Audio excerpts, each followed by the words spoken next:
Subscribe करें हमारे channel Sania रज़ा कौर और पास वाली बेल आइकन को दबाएं ताकि हमारी वीडियोस आपके पास सबसे पहले पहुंच सके। अल्लाह के रसूल सल्लल्लाहु अलैहि वसल्लम फरमाते हैं, नमाज तर्क करने वाले की पर जो पहली मुसीबत आती है दुनिया में वो ये है कि अल्लाह उसकी उम्र को मुख्तसर कर देते, उसकी उम्र मुख्तसर हो जाती है। आप देखें अक्सर पहले हमारे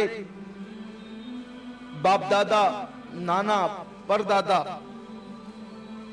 जल्दी से 70 साल से पहले कोई मरता ही नहीं था।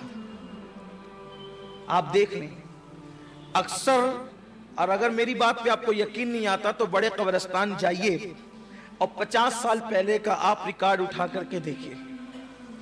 खैर, जिसकी मौत जब लिखी है तभी आएगी, लेकिन ये नमाज तर्क करने की नहूसत है। हालांकि हर आदमी कम उम्र में मरने वाला बेनमाजी नहीं होता, अक्सर की बात, हुक्म हमेशा अक्सर पर लगता है। जब बात होती है तो अक्सरियत के लिए होती है। तो बेनमाजी की उम्र शॉर्ट होती है, बेनमाजी की उम्र मुख्तसर होती है। अभी बैठा था मर गया, खा रहा था मर गया, अचानक मौत हो रही है, लोग हैरत ज़दा रहते, नमाज नहीं पढ़ते। नमाज की बरकत से उम्र को अल्लाह ताला बढ़ाता है, नमाज की बरकत से उम्र तवील होती है। और आपको बताऊं, ये तो सरकार ने फरमा दिया तो हमारा ईमान है, लेकिन आज साइंस भी कह रही है कि जितनी बेहतरीन वर्जिश नमाज में होती है उतनी बेहतरीन वर्जिश आज तक किसी ने इजाद ही नहीं किया है। बल्कि ये बात तो मुझसे कहा, एक मरतबा मैं नमाज जुमा पढ़ाकर मालेगांव आ रहा था, तो ट्रेन में मैं सवार हुआ सेवाग्राम के अंदर। तो जब असर का वक्त आया तो मैंने ट्रेन के अंदर पढ़ी, तो एक खातून वहाँ थी वो जो नागपुर जा रही थी। तो जब मैं आदा में बैठा नमाज मुकम्मल की तो उसने कहा कि सर अभी आप शायद नमाज पढ़े थे। मैंने कहा कहाँ? उसने कहा मैं नमाज जानती हूँ लेकिन देखा पहली बार है। तो ये जो आप इस तरह बैठे होते ना, जो जिसको हम कादा कहते हैं, इस तरह जो बैठे थे ना, हमारे योगा में इस तरह बैठने की बड़ी अहमियत है कि अगर कोई बंदा दिन में कुछ वक्त इस तरह बैठेगा तो उसको बदहजमी का मसला पेश नहीं आएगा, डाइजेशन प्रॉब्लम उसको कभी नहीं होगा। तो हम लोग इसकी जो है वो लोगों को तरगीब देते हैं इस तरह बैठने की। हमने कहा हमारे नबी ने 1450 साल पहले हमें ये अता फरमाया। फिर उसके बाद उसने बहुत सारे सवालात किए, बहुत सारी बातें हुई इससे। तो वो बता रही थी कि वो लोगों को योगा सिखाती है, वो नागपुर से मुंबई आई हुई थी और वो वापस जा रही है।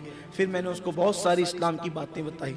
बात इतनी है कि हमारे घर में सब चीज़ें मौजूद है, हमारे मज़हब में सब चीज़ें मौजूद है, लेकिन दूसरों से लेना हमें अच्छा लगता है। इस्लाम ने जो दिया हम उसकी तरफ तवज्जो नहीं करते। तो अगर इंसान नमाज पढ़े, आप बताएं ना मुझे, हमारे यहाँ कुरान भी पढ़ो तो तलफ़्फ़ुज़ से पढ़ो, यानी कि जब आप से अदा करेंगे सा तो ये ज़बान की नोक जो है वो सनाया औलिया के किनारे पर लगेगी। अब आप मुझे बताएं कि इस शान से कि कोई ऐसी वर्जिश भी इजाद हुई है कि जिसमें ज़बान के लिए भी हरकत है, ज़बान के लिए भी जो है वो है। जब आप दुआ अदा करेंगे तो फिर ज़बान का किनारा जो है वो दाढ़ों पर जा करके यूं इस तरीके से जा करके उसको छुएगा। आप बताएं कि क्या किसी मजहब के अंदर है, किसी वर्जिश के अंदर है?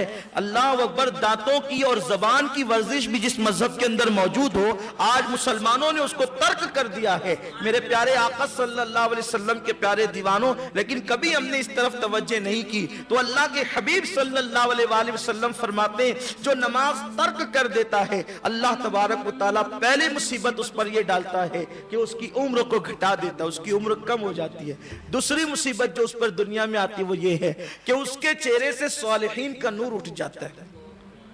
आज जितनी ज्यादा क्रीम्स बिक रहे हैं, जितने ज्यादा एक से एक साबुन बिक रहे हैं, जितने ज्यादा फेस वॉश बिक रहे हैं, ये इससे पहले इतने कभी नहीं बिके थे। लेकिन चेहरे वही देखो तो देख करके ऐसा लगता है कि जैसे बेचारा कोयले की खान से निकल करके मेहनत मजदूरी करके आया या किसी भटियारे के यहाँ बैठ करके आया। आप देखें तो चेहरों पे वो रौनक नहीं है, चेहरों पे वो नूर नहीं है, बेनूर बेनूर चेहरे, या ऐसा लगता है कि जैसे बरसों से बेचारा गम में डूबा हुआ है। वजह क्या है? अल्लाह के रसूल फरमाते हैं बेनमाजियों के चेहरे से सालेहीन का नूर, हुजूर ने फरमाया सालेहीन का नूर उठता है। देखो, एक है सफेद चमड़ी और एक है नूरानियत। हर सफेद चमड़ी वाले के चेहरे पे नूर नहीं होता, आप नहीं देखते अंग्रेजों का चेहरा देख करके घिन आती है ना, लेकिन वो जो एक रौनक होती है चेहरे पे, अनवार की बारिश होती है चेहरे, तो नजर ऐसा लगता है कि चेहरे से हटे ही ना, एक कशिश होती है नमाजियों के चेहरे पर। तो हुजूर फरमाते हैं कि रौनक हट रूठ जाती है, रौनक खत्म हो जाती है, सालिहीन का नूर चेहरे से हट जाता है।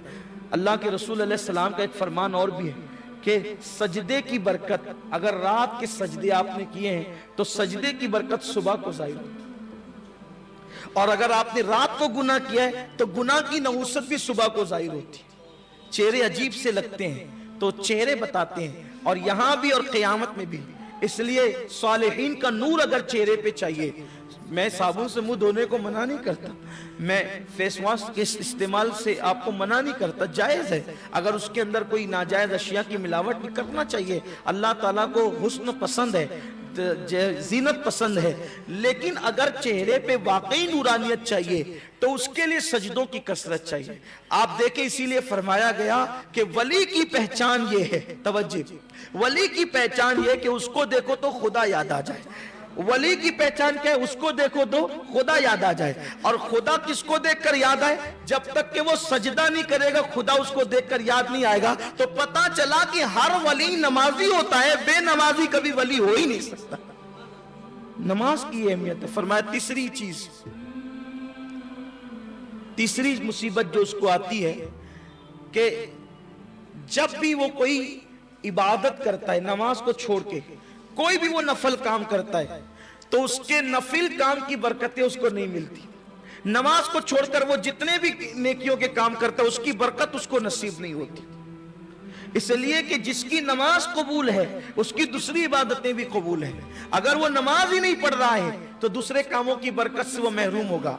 अब यहां बड़ी माजरत के साथ एक चुपती हुई बात अर्ज करता हूं कि हम फराइज को छोड़कर नवाफिल के अंदर बहुत मेहनत करते हैं। बीमार की इयादत को जा रहे हैं, सवाब मिलेगा। मज़ारा पे फातिहा के लिए जा रहे हैं, सवाब मिलेगा। कुरान खानी कर कराने, सवाब मिलेगा। नमाज का ठिकाना नहीं।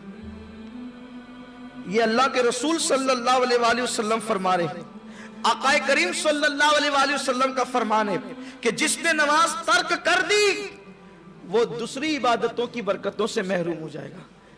तीन मुसीबतें होगी। अब अगर चाहते हो कि इबादतों की बरकत मिले तो नमाज की पाबंदी करें। चौथी मुसीबत, वो जो भी दुआ करता है उसकी दुआ जमीन और आसमान के दरमियान लटक जाती, मुअल्लक हो जाती। उसकी दुआ बाब इजाबत इलाही से जाकर टकराती नहीं। देखो कितनों को हमने शिकायत करते देखा है, मौलाना हमारी दुआ कबूल नहीं होती। भाई मेरे भाई कैसे कबूल होगी?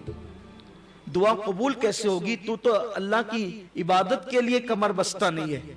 तुझे दोस्तों के लिए टाइम है, तुझे क्रिकेट के लिए टाइम है, तुझे गेम के लिए टाइम है, तुझे कपड़ों के लिए टाइम है, तुझे मेकअप के लिए टाइम है, तुझे बैतुल खला जाने के लिए टाइम है, अल्लाह के घर में आने के लिए तुझे टाइम नहीं। दुआ कैसे कबूल होगी? दुआएं लटकी रहती, मुअल्लक हो जाती। अच्छा, एक अहम बात और आती है कि चले ठीक है अपनी कबूल ना हो, नमाज नहीं पढ़ते, किसी से करवा लें, पीर साहब आप कर दें, अब्बा जी आप कर दें, उस्ताद जी आप कर दें, इमाम साहब आप कर दें। अल्लाह के रसूल अलैहि सलाम फरमाते हैं उस पर पांचवी मुसीबत ये आती है, उसकी तो खुद की कबूल नहीं होती, मुअल्लक रहती है। नेक जो उसके लिए दुआ करते हैं अल्लाह उस दुआ से उसका हिस्सा खत्म कर देता है। यानी नेकों की दुआ की बरकत भी उसको नसीब नहीं होती। इसीलिए हुजूर सैयदी मुफ्ती आज़मीन रहमतुल्लाह अलैह जब भी किसी को तावीज़ देते थे तो फरमाते थे, बेटा ये तावीज़ उसी वक्त असर करेगा जब तू नमाज पढ़ेगा। आज तो तावीज़ देने वाले भी नहीं पढ़ते, लेने वाले भी नहीं पढ़ते, पूरा पूरा हिसाब ही क्लियर है। क्या असर करेंगे तावीज़? इल्ला माशाअल्लाह। सबकी बात नहीं करता, हंसने की बात नहीं, ये हो रहा है।